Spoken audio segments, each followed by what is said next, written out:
shkajtimi ka ndodhur edhe në vitin 2022, prej 15%, mirë po nuk ka pasur inflacion.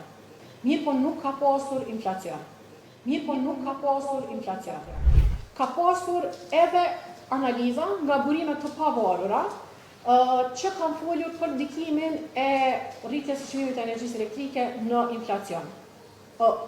Këto ju sugjeroj dhe mund t'i ndajmë miqësisht me ju pas takimit, sepse konsideroj që këto është mirë të shihen nga burimet të pavarura.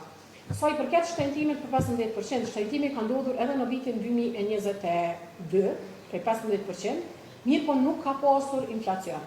Është duke u shfrytzuar dhe mendoj që pikërisht fakti që këtë herë është liberalizimi i tregut në pyetje, pikërisht që po preken më shumë bizneset më të fuqishme, që kanë zë shumë më të fuqishëm, është duke u bërë e gjithë kjo zhurmë. Dhe po bëhet zhurmë më e madhe tash për liberalizim të 1% të kompanive, se so për rritje të tarifave për të gjithë shtetarët.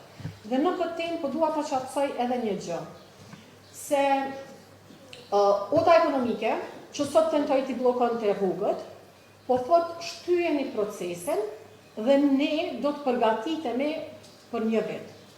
Asnjë hap nuk janë gjendje ta thonë që e kanë bërë për t'i përgatitur bizneset për liberalizim të tregut për 8 vite që është shtyr. E vetmja zgjidhje e tyre është shtyrja, po a i dini çka nuk po ju tregojnë. Ajo zgjidhja e tyre nuk është zgjidhje. Çka po thonë ata është mbani këto biznese më të mëdha, më të fuqishmet në treg të rregulluar. A i kuptoni çka do të thotë kjo?